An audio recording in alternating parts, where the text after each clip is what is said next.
To install the 3.5-inch hot swap drive backplane, align the backplane with the chassis and lower it into the chassis. Place the backplane into place with it leaning backward slightly so that the 3 pins on the chassis pass through the 3 holes in the backplane. Close the release latches to secure the backplane in place.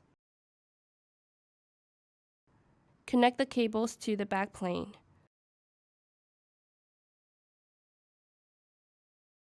Reinstall all drives and drive fillers into the drive base. Install the top cover.